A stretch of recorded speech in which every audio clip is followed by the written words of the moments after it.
Hello, friends. We are excited that our No Small Endeavor Plus community is growing. Now, all of our friends in the No Small Endeavor orbit are intelligent, smarter than average, winsome, good-looking, while the members of NSE Plus seem especially so because they are enjoying ad-free episodes as well as special subscriber-only content once a month where we discuss habits and practices learned from our guests over the years.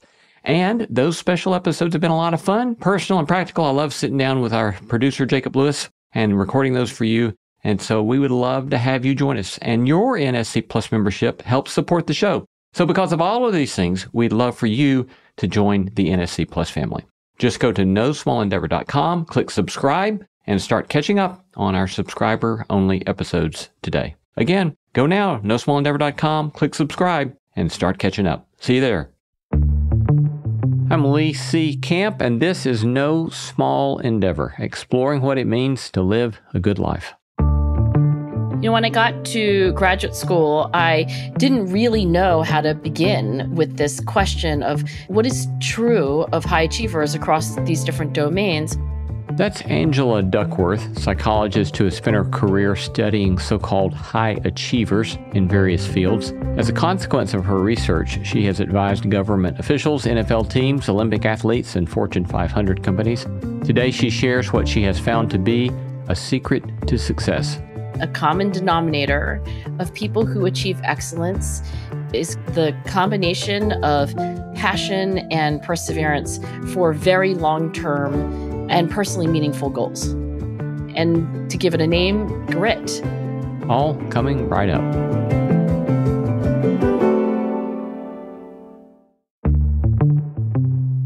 I'm Lee C. Camp. This is No Small Endeavor, exploring what it means to live a good life.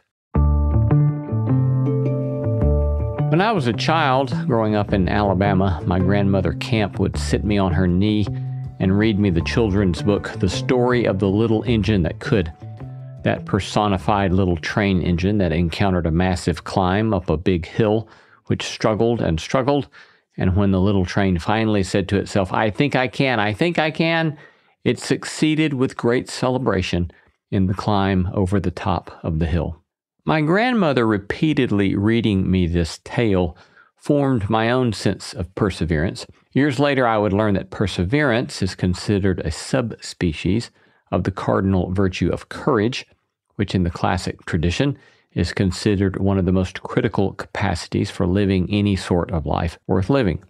Then years later again, as a professor teaching my students various aspects of the virtue traditions, I came across the work of Angela Duckworth, who brought social science and psychology and neuroscience to bear upon such questions. I found myself fascinated with her findings regarding what she calls grit. That grit will make all the difference in a life. That grit is a key variable in failure or success in a given pursuit. Turns out that what she calls grit is significantly more nuanced and multifaceted than the simple practice of telling oneself, I think I can, and that it is nonetheless a highly practical skill and one which may be developed really at any age. So I'm delighted to share our conversation with Angela Duckworth. Enjoy. Angela Duckworth is a professor at the University of Pennsylvania, faculty co-director of the Penn-Wharton Behavior Change for Good initiative, and faculty co-director of Wharton People Analytics, a 2013 MacArthur Fellow, also known as a MacArthur Genius Grant recipient. Angela has advised the U.S. Department of Education, the World Bank, NBA, and NFL teams, and Fortune 500 CEOs. She completed her undergraduate degree in advanced studies neurobiology at Harvard, her master's with distinction in neuroscience at Oxford, and her PhD in psychology at the University of Pennsylvania. She's also the founder of Character Lab, a nonprofit that advances scientific insights to help kids thrive. Today, at least initially, we're discussing her #1 New York Times bestseller, Grit, The Power of Passion and Perseverance. Welcome, Angela. Lee, I'm very happy to be in conversation with you. Yeah, same here. I've been looking forward to having this conversation with you for a long time. I've known of your work for a long time and grateful for the time to get to be with you today. Harvard professor Daniel Gilbert has said psychologists have spent decades searching for the secret of success, but Duckworth is the one who found it. Quite an endorsement. Dan is prone to colorful language. I just want you to know that. But so that secret is? Well, I don't want to overplay the significance of my work, but I do study the characteristics of high achievers, and I have found that a common denominator of people who achieve excellence, whether the excellence is in an athletic sport or something intellectual or artistic, that the common denominator that I've been studying is grit, the combination of passion and perseverance for very long-term and personally meaningful goals. You began early in your career doing a study. I remember reading about a study at West Point that kind of began to help you begin to formulate that. Would you describe that for us? When I got to graduate school, I didn't really know how to begin with this question of what is true of high achievers across these different domains. So I started interviewing people who had, been decorated with honors and awards for their accomplishments. But that led me to conceptualize grit, but to actually get a handle on what it did or didn't predict. One of my earliest studies, and I was, I think, maybe a second year PhD student, I was introduced to the generals at West Point. That's the oldest military academy in the United States and provides something on the order of like 1 in 4 or maybe 1 in 5 officers into the US Army. So these generals have for more than half a century asked the question, why do some of these extraordinary young people who get admitted through an incredibly fine mesh sieve, it's so hard to get into West Point, top grades, top test scores, why do so many of them drop out even before they've had a chance really to see what West Point is, meaning the very early days of training, and maybe even to see whether they can make it there. And so when I was introduced to these generals by my PhD advisor, Marty Seligman, who had himself done some research at West Point, we devised a very simple study, which is to give the grit scale. These are questions that really, they kind of were the boiled down essence of what I had been learning in these interviews, these descriptions of being a hard worker, of finishing what you begin. And then also this kind of sustained passion, that's the maybe less obvious half of grit, having a consistency in your goals and in your interests over time. Well, we gave the grit scale the second day of their first summer.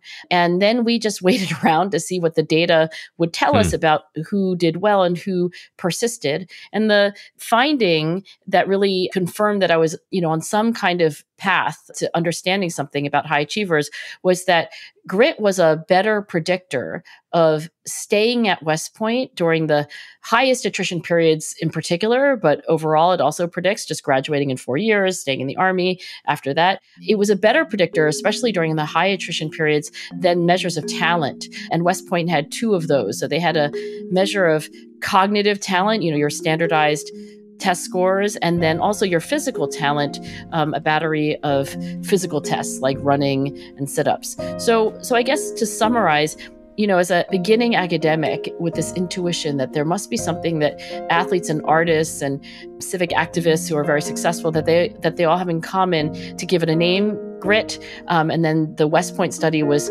one of the most definitive, but also the earliest study I had done trying to test the hypothesis that grit matters for high achievement, especially when those high achievements are really hard. Yeah. Very briefly, any other kind of studies or case studies that really stand out to you in the intervening years that point again to the significance of this? Yes, but, so the yes part is sure, we've studied grit in sales, grit in predicting graduating from large U.S. urban school districts where dropouts are unfortunately very common in high school, grit predicting, who will win the spelling bee, the national spelling bee. And there have been other studies. So that's the yes. And, these other studies that I mentioned confirm the early study at West Point. The but is, I think when a lot of scientists got interested in grit, they did easier studies, honestly, studying West Point over years and studying the national spelling bee and then waiting to see who wins and recruiting samples of salespeople. It's actually really hard. The easier thing is just to give students, say college students, the grit scale and just see how it correlates with their grade point average. And I want to say that those easier studies, to me, I think are not really what I started studying grit for. I don't think grit is the best predictor of like, flossing your teeth or, eating vegetables or like doing your homework when you don't feel like it, because those are not extremely challenging, long-term, personally meaningful goals. So the yes is, yeah, there have been other studies, not just by me, but I did mention some that I feel are important highlights, since the West Point study was originally done. But the but is that I think there's a boundary condition that I want to point out. Like a grit is, I think, a common denominator of elite achievers across fields.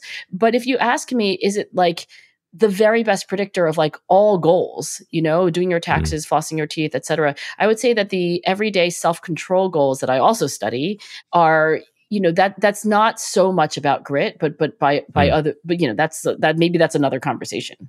Yeah. Very helpful. So I want to go back to the contrast between grit and talent. And you, of course, talk about talent and the significance of talent, but you suggest that effort is perhaps twice as important as talent. And you have this provocative phrase, helpful phrase, I think, the mundanity of excellence. So to unpack some of that for us. I want to say that I love that phrase, and it's not mine. Yeah. So that's the wordsmithing. That's the expression of Dan Chambliss, who's a sociologist whom I adore, and recently retired from Hamilton College. Dan grew up as a swimmer. At least he, swam a lot. He didn't go to the Olympics.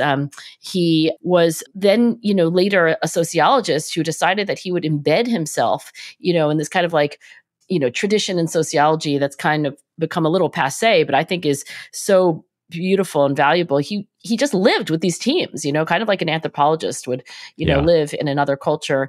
And he spent time with elite teams, Olympic hopefuls, and also, club teams, like, the kids who just live around the block and they happen to swim at the neighborhood pool.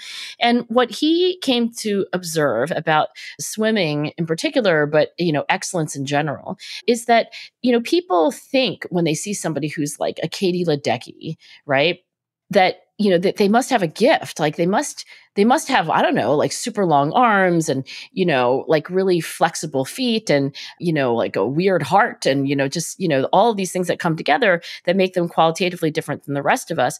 The expression, the mundanity of excellence, was his summary conclusion, which is that, what it is, a lot of it, at least, he's not saying that there are no genetics, there's nothing to say about talent, innate talent, but that the mundanity of excellence is like thousands of hours in the pool working on, your technique again.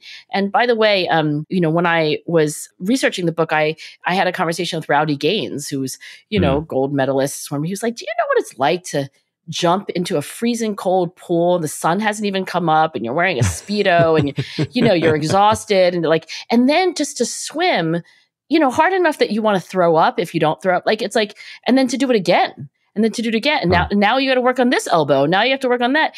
And so I think the mundanity of excellence is a beautiful phrase that to me is beyond swimming. And at the same time, I want to say like it's not drudgery, so that the mundanity there is also, I think, hiding a kind of love, like there's a real devotion in a voluntary sense. It's not a chore totally, but it is hard. So that's what the phrase means. The mundanity of excellence is this observation. And in terms of talent, then, I think what's really remarkable about outliers is that they don't have the mentality of trying to reach a threshold. They're not like, well, I can do it in 2 hours. Why put in 4? A Michael Jordan, a Lindsey Vonn, a Katie Ledecky, these are people who say, wow, I'm pretty good at this. Look how far I can get in 2 hours. I wonder what would happen if I put in 4. That, to me, is maybe the fundamental distinction between talent and effort. Talent is how easily things come to you. Effort is how long and how hard you're willing to work with it. And the data that have been collected, not by just my lab, but by many other labs around the world using lots of different ways of getting at the question, measures of innate talent and measures of effort tend not to be at all the same thing. The correlation is 0, sometimes negative, but in the data that I'm familiar with, like never strongly positive. So in this regard, Angela quotes the philosopher Friedrich Nietzsche, who on this said, "Our vanity, our self-love promotes the cult of the genius. For if we think of genius as something magical, we are not obliged to compare ourselves and find ourselves lacking. To call someone divine means here there is no need to compete.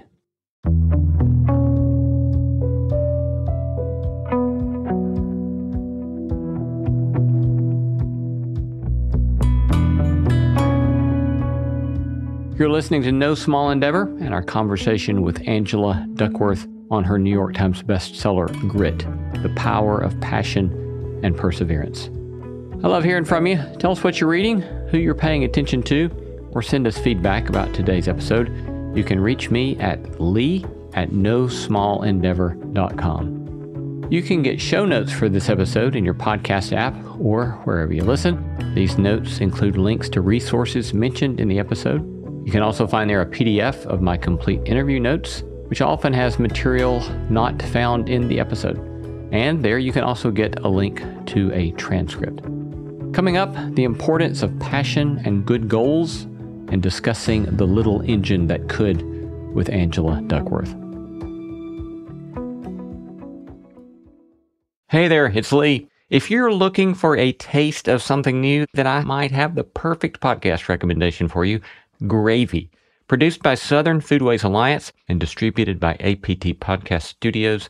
Gravy is the chart-topping and James Beard award-winning podcast. That's like the Oscars of food. They share stories of the changing American South through the foods we love to eat. Not only will these episodes leave your mouth watering, you'll also gain a greater appreciation for the unsung folks who make, grow, and serve Southern food. From unsung biscuit legends to the multi-generational family who've played a key role in Louisiana's oyster industry. So go ahead, follow Gravy on Apple Podcasts, Spotify, or your favorite listening app.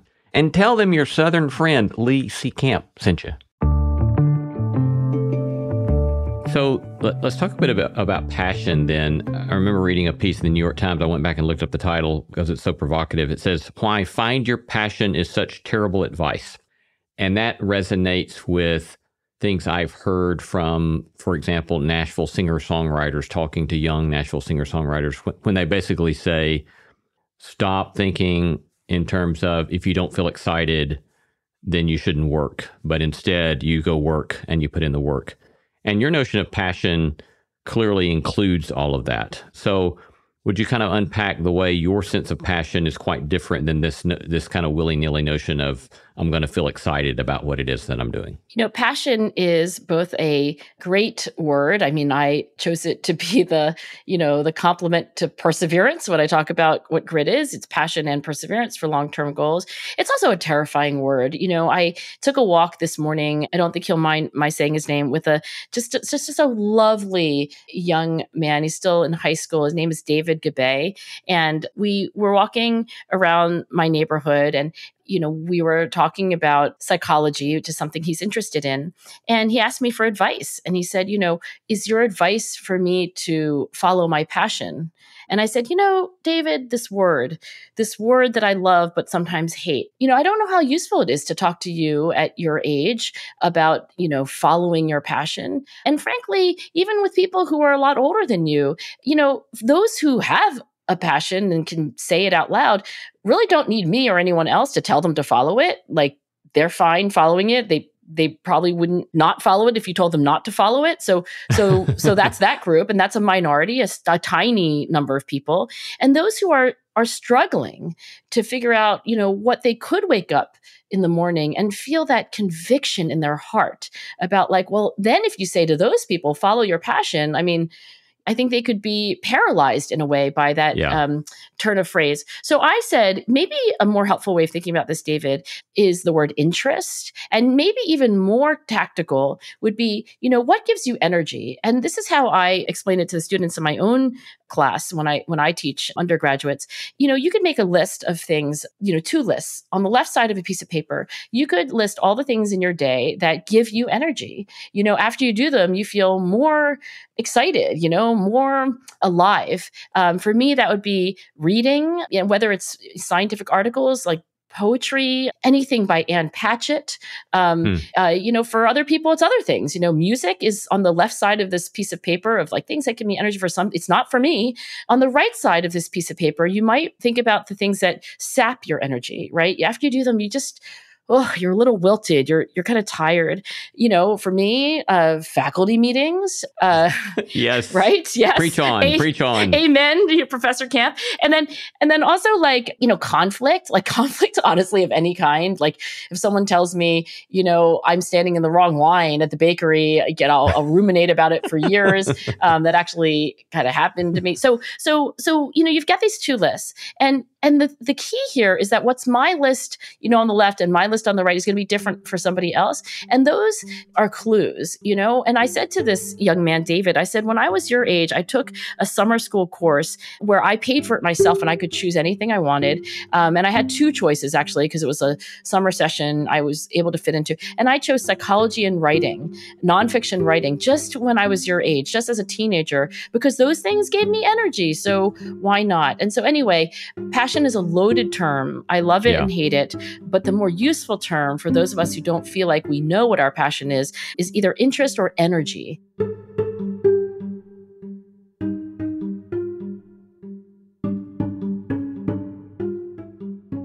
The notion, as you unpack this in your book, points to the necessity of having some ordered priorities or ordered goals of different tiers. Can you discuss how that works out in this notion of passion? I just want to name that the work I'm about to describe is, largely the work of Aryeh Kruglanski, who is a world expert on goals and why we have them and what they do for us. But the point of this work on goal hierarchies, to me, and the most practical thing, I think, as it relates to grit, is that it is human to have goals. Goals are desired future states of the world or yourself that don't yet exist, but you want to exist. That's what a goal is, full stop. And it is the nature of human beings to have hierarchically organized goals. So if you ask me, why did you do that podcast interview with Lee Camp? Right? I would say, well, I have an answer for that, right? Which is that I believe that, a conversation like this might be helpful to some folks out there, especially parents, but other people who are adults in the lives of kids. And then you could say, well, why is that important to you? And I'll say, oh, well, glad you asked. I actually have this idea that a psychologically wise adult in the life of every child could make the world a better place. And then you could say, well, why? Right? And when I run out of answers for you, I'm like, I don't know, just because, right? Because the answer to that one is I think psychological wisdom in general does make the world a better place. So my goal is to increase psychological literacy. That's my top level goal. And then if you say why, and I kind of I'm sputtering, I'm pausing. Yeah. It just is, that's a top level goal. And what Aryeh Kruglanski and others have discovered about goals is that they are organized in a hierarchical way where every time you ask why, you kind of go up a level in the hierarchy. That goal is more important. It's the master of the goal below it. And the relevance to grit is this, that you can have a more organized, coherent, harmonious hierarchy, or you could have one that's kind of jumbled up and there's several top level goals and you're not really sure. And these goals come in conflict. And I don't even know where this goal is. It's kind of orphaned. And that's less hierarchically, well organized. And what strikes me about high achievers is the clarity and the harmony of their goal hierarchies. And the homework assignment that I always give as an optional assignment to my students, because it can be a little intimidating, is to see if you can figure out a top level goal that you can articulate in 7 words or fewer, that really is the one telos that gives meaning and direction and purpose to all the goals in your life, professionally, let's say, because let's bound it somehow. And it's optional because, if you're nowhere close to having that kind of clarity, it's an unuseful exercise. But I have found it useful. And that's how I was able to say to you, Lee, increase psychological literacy, which is even a refinement of what I would have told you 5 or 6 years ago. Yeah. So this obviously implies lots of things, but 2 that immediately come to mind is that one, it implies the capacity to say no to a lot of things, or even to let certain goals go. And it also implies when to quit trying certain things, it seems to me. As I was reading your book, I was reminded my grandmother Camp, a dear, beautiful woman. I remember sitting on her knee as a young kid, as a 5-year-old or whatever, and she would repeatedly read me the children's story of the little engine that could. The train going up the hill. I think I can. I think I can. I think I can. And how that got so embedded in me, and how grateful I am for that. And then also, as I grew older, realizing there was a certain nuance or wisdom about trying to appropriate that wisdom in my life. And there were better and worse ways that I could practice. I think I can. I think I can. And there were certain situations where saying I think I can actually was unhelpful. But generally speaking, the disposition that she was pointing me to has been immensely helpful. So any commentary on when to say no to a goal, or when to quit trying on a particular goal? I don't have it at my fingertips, but Lee, I think there has been a random assignment controlled experiment where young children are either reading The Little Train That Could, right? I think I can, I think I can, I think I can, I think I can, or another children's story, and that the little kids in this experiment actually try harder on a difficult task. I'd have to look that up for you, but if you find that, yes, I will do that as my homework. So I actually do, believe in these. I'm not saying, like read that story to your child. There'll be a different child when you see them the next morning, but there's a reason why we read stories like that to our children, as well as, stories of kindness and honesty and so forth. So, this question of whether having some clarity about your own goals and your goal hierarchy, does it matter? One correction that I have to say, this is the first time I'm saying it out loud, but I only recently discovered that a story that I said in my book, I was like, reportedly Warren Buffett, makes a list, and then uses the following technique to eliminate the superfluous goals, right? The lower priority goals. So, I think I can is great if you're working toward a realistic goal that is a priority. One of the things that's harder and harder as you become older and more, encumbered by responsibilities and commitments is figuring out what to say no to. And I would say that this is a struggle of mine. I used to have a rule that if you sent me an email and you were a kid, meaning you were 18 or below, that I would answer it. I mean, this is my personal rule, that I would answer it personally within 24 hours of receiving it. Oh, wow. I can't really keep up with that rule anymore. It's like, okay, I'm now conflicted. So what a goal hierarchy allows you to do is, at least in some principled way, make decisions. And I do think it helps me, say, maybe this conversation with Lee Camp will do more towards this top level goal of, increasing psychological literacy in the world than, doing some paid talk at a, company that wants the same amount of time. I mean, I think it is a compass, and it doesn't mean that the compass is always going to keep you from getting lost. Yeah. But I think it's been useful for me and for other people that I've studied.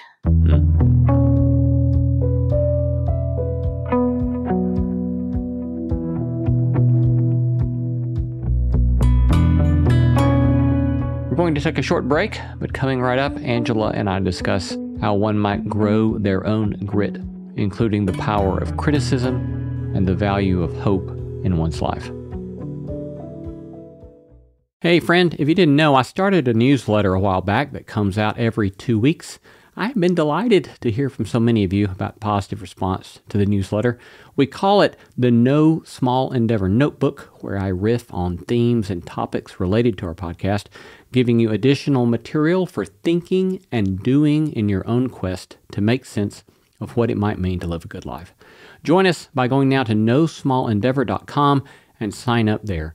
Again, go to nosmallendeavor.com to sign up now for our free No Small Endeavor Notebook newsletter. So you spend a large chunk of your book discussing the fact that grit can grow and the 4 psychological traits. You've already talked about interest, and that's the number one that you point to. You also talk about practice, purpose, and hope. And I was wondering if we could maybe kind of briefly walk through those. So first on practice, you talk about this kind of commitment to continuous improvement, this persistent desire to do better, which I tell my students when we do kind of virtue theory stuff that one of my favorite virtues is that of magnanimity, which at least some people define as this persistent desire to do better in all aspects of one's life. But even that, again, has to be bounded, right? Or you have to learn to be wise about how you're going to practice magnanimity itself. But talk to us then about practice. And you have Erikson's deliberate practice as a central piece in all of this. So how's practice central to growing in grit? One of the greatest scientists and one of the greatest people who ever lived was Anders Ericsson. We used to joke with Anders Ericsson that he was the world expert on world experts. And it wasn't a joke because he really was. So he was a cognitive scientist who studied the learning trajectories of people who became the best at what they did in objectively measurable terms. And then those who became, pretty darn good. And then, not as good as them. I mean, that's what he spent his entire life doing. And he coined this term deliberate practice, which I think has been misunderstood. So I'm so glad to have the opportunity to clear up some of the misunderstanding of what's popularly called the 10,000 hour rule. The 10,000 hour rule refers to a study, one of many, but a single study of musicians at a German music academy where Anders was looking at three groups of musicians, the very, very best, those who had to have recording contracts and would become very successful professional musicians. Then the next group, still pretty good. I mean, it's an elite music academy. And then the final group, still pretty good, but they were more likely to be, music teachers, less performers and so forth. And what he identified was, yes, in the top group, there was 10,000 hours of this kind of deliberate practice that he was at the time, I think, still formulating like what it really was. But what got lost in the translation of these findings for the popular audiences who, of course, were starving for this kind of information is that it was just a number. It was just like, time on task, quantity of practice. But I think the most important message of what Anders discovered in his work is that the quality of the practice is what really made those hours so important. And in particular, what he found is that the most elite musicians did more of a certain kind of practice characterized by goals, right? In his very last years, he was very specific. He was like, these goals, like what Lee is going to work on today, they were almost always, if not always, I think sometimes he say one, sometimes the other, were set by a coach or a mentor. In other words, maybe you can't coach yourself. Like reportedly, Roger Bannister, by his own report, coached himself to the 4-minute mile.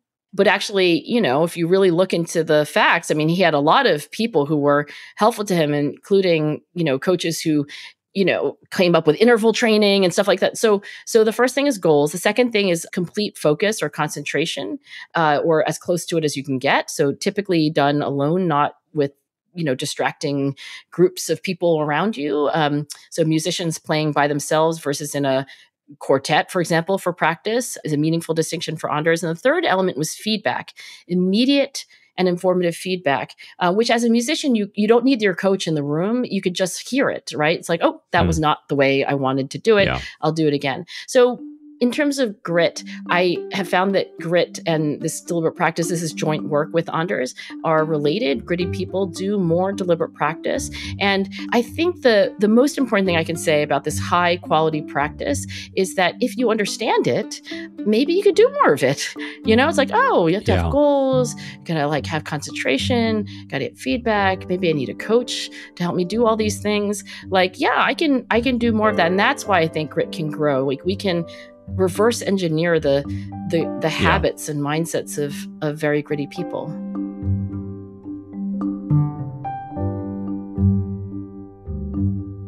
You had in that chapter a brief conversation about shame that I found fascinating. And I think for my own self, one of the biggest, a very simple adjustment in myself, but very significant in growing and getting better at the stuff I do, was when I stopped thinking about feedback in terms of fear and shame and fear of judgment out of my perfectionistic standards that I would put on myself, or my anxiety I would put on myself, and then instead shifted to start proactively seeking feedback.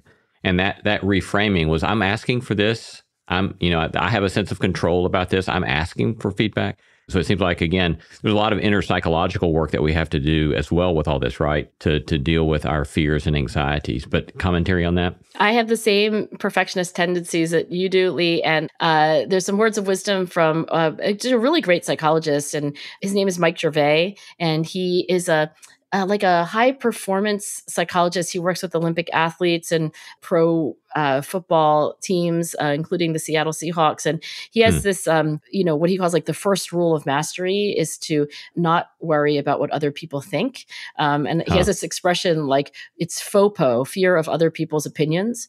And I do think this is liberating if you can say, look, it is human nature to care about what other people think of us. That's not entirely a bad thing. And by the way, shame is a moral emotion. I mean, moral emotions are something you know more about than I do.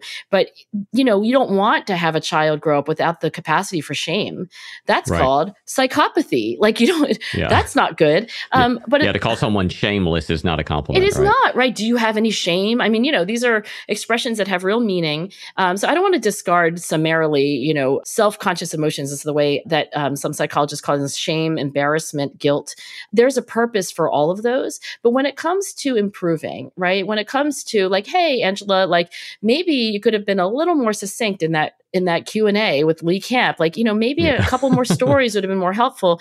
I don't know that the self-conscious emotions of like shame or frankly, guilt or embarrassment are all that helpful. And if there's one metaphor that I have found helpful, Lee, is that, when you are looking at a piece of artwork and, when you go through art school, so my mom's an artist and something is familiar to students who go through, art training is what's called a crit, right? So like, the class or the teacher, stands and looks at your painting or your sculpture and they just have at it, right? And one of the things I think just metaphorically, it's like, but you're standing next to your teacher looking at the art. Right. So you're both looking at your painting. And I think if you can look at feedback in that way that, in that conversation, Angela, you could have been a little more succinct. It's like, okay, I'm going to stand shoulder to shoulder with Lee. We're going to look at the conversation and Lee's going to say, I think you could have been a little more succinct there. I'm like, yeah, that's a good point. And over here, I could have put in another story. So I think if you can imagine yourself as separate from your performance is in the middle of the room. You can walk around it. Other people can walk around it with you. And you can separate your ego and your identity from the performance or the action. And that to me has been, very helpful. Yeah. Third psychological trait you suggest that can help us grow in grit is purpose. And you describe this not as any purpose, but a specific sort of purpose that is an intention to contribute to the well-being of others. You want to describe that a bit more for us? Yeah. And, I won't apologize for footnoting all the, the scholars here. So Bill Damon at Stanford, among others, has been a pioneer in this motivation to serve others who are not you, right? And sometimes it's called beyond the self purpose. So indeed, I'm talking about purpose that is not like, hey, I want to make more money. Like I want to be more famous. I want to be more beautiful, but more like, I wonder how I can help my neighbor or like, be part of a team and the team is going to do something which is beyond me. So this beyond the self purpose is something that I've studied in the context of grit. I find that it's highly correlated with being someone who is passionate and persevering for long-term goals.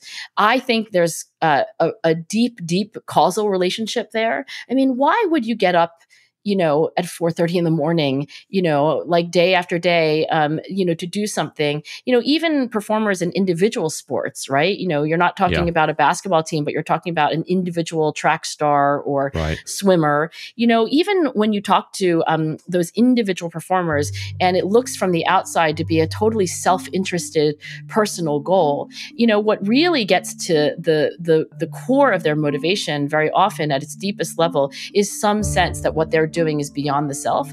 Now, you could say they're delusional, but it's certainly their own sincere account, right? So I think this desire is, part and parcel of, frankly, the human experience. I think it's something that we all recognize. And a lot of people who don't like their work, who feel burnt out, who feel aimless, what they're missing, I think, is, a sense of being part of something larger than themselves and in service to something larger than themselves. Yeah.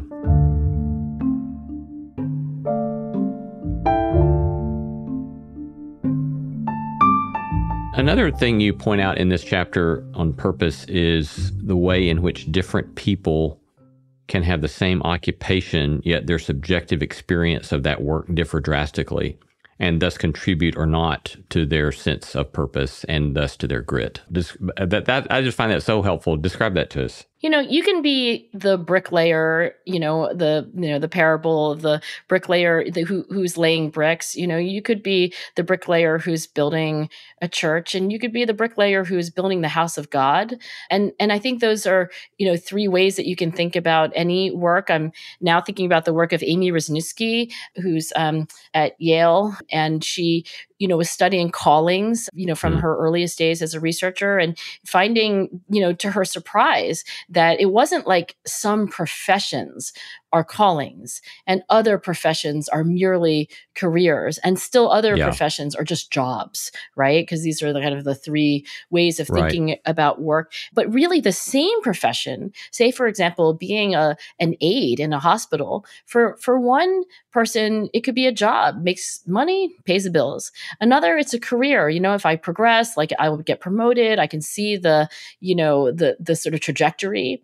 And the last is the calling, right? This is beyond my own personal gain. I'm part of something larger than myself. And I find the word calling, and again, I'm really referring to other scholars' work here, but it's so interesting because it is the phrase that comes to mind, and of course it has very religious connotations.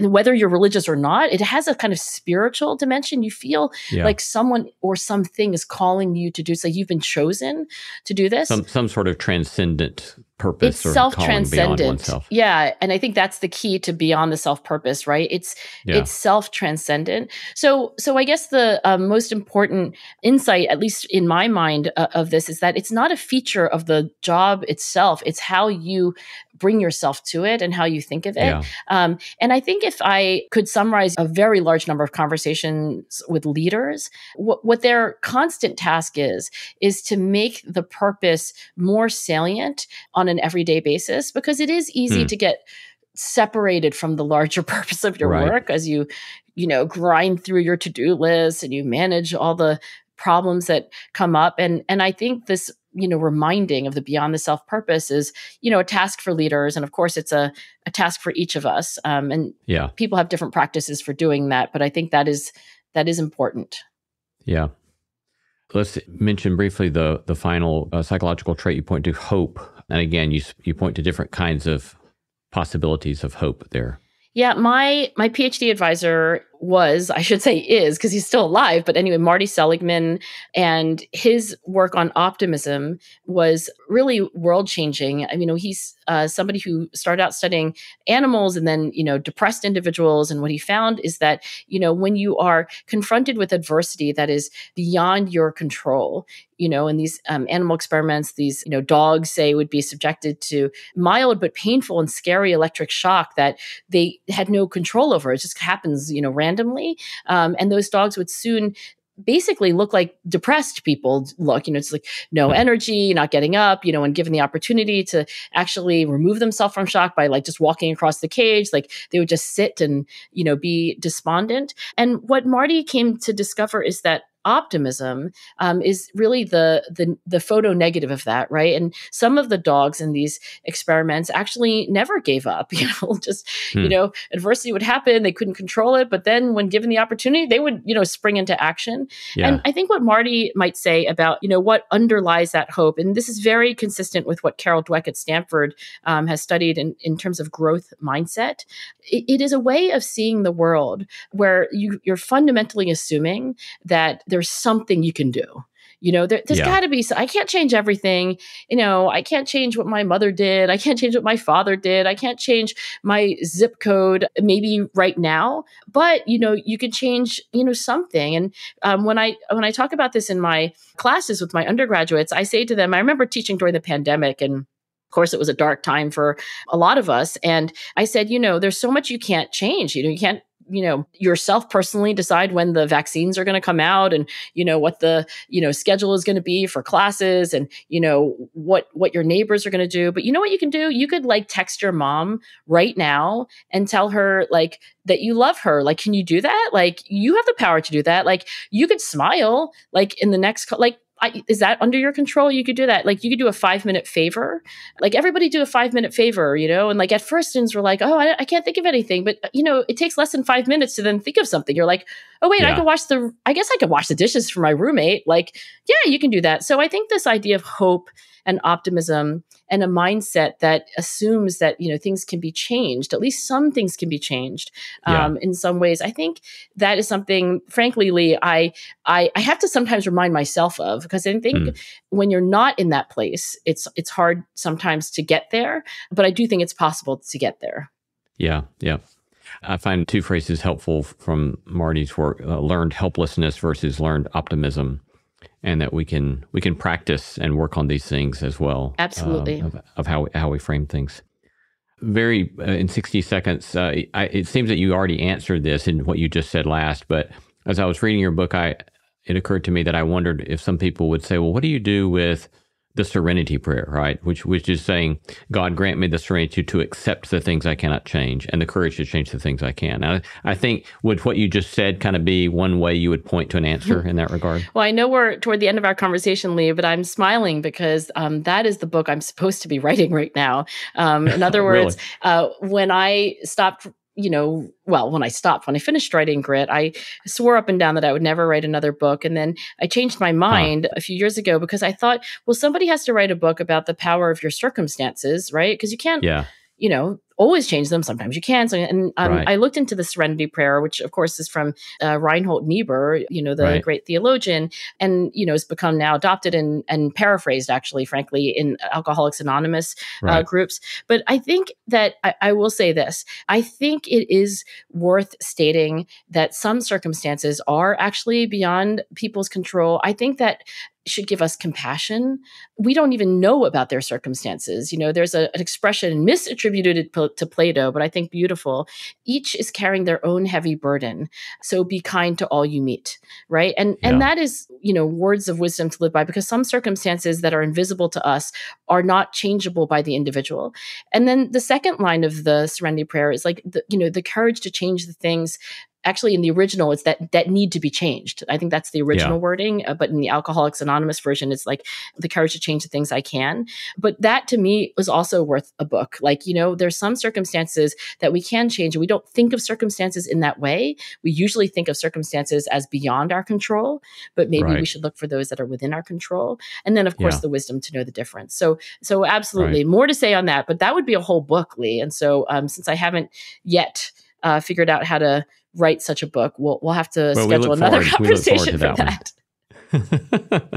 So last question in the last 2 minutes that we have, what would you point to as some successes and failures you've experienced yourself in living out what you prescribe in your book, Grit? Well, I'm more inclined to speak about the failures. So, in terms of successes, I think figuring out eventually that I wanted to be a psychologist who writes a lot, like the teenager who went to summer school and studied psychology and writing, grew up to be a psychologist who writes a lot. That's been, incredibly gratifying for me, because I am really not the smartest person in the room. I will tell you with, not false modesty, like, oh yeah, I'm definitely not. I had to take an IQ test like on the air with Steve Levitt and Stephen Dubner once, and I was like, oh my, I was like the bronze medalist among the three of us, I will just say. But that has been successful for me, doing something that I really do love.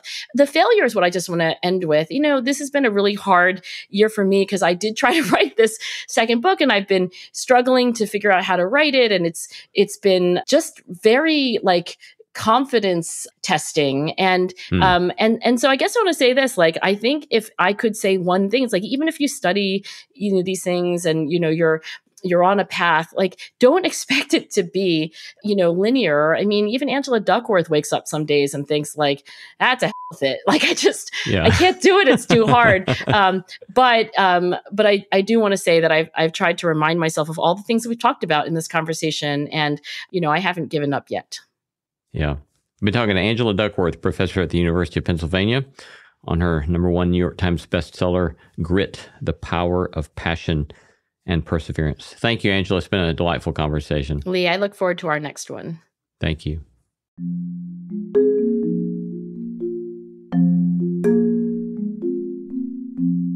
You've been listening to No Small Endeavor and our interview with Angela Duckworth, author of the New York Times bestseller, Grit, The Power of Passion and Perseverance.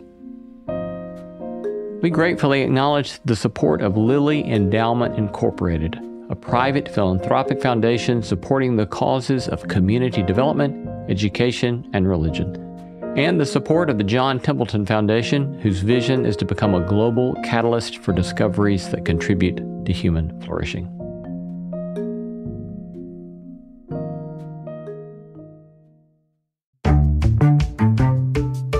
Thanks to all the stellar team that makes this show possible. Christy Bragg, Jacob Lewis, Sophie Byard, Tom Anderson, Kate Hayes, Mary Evelyn Brown, Carriot Harmon, Jason Sheasley, Ellis Osborne, and Tim Lauer. Thanks for listening, and let's keep exploring what it means to live a good life together.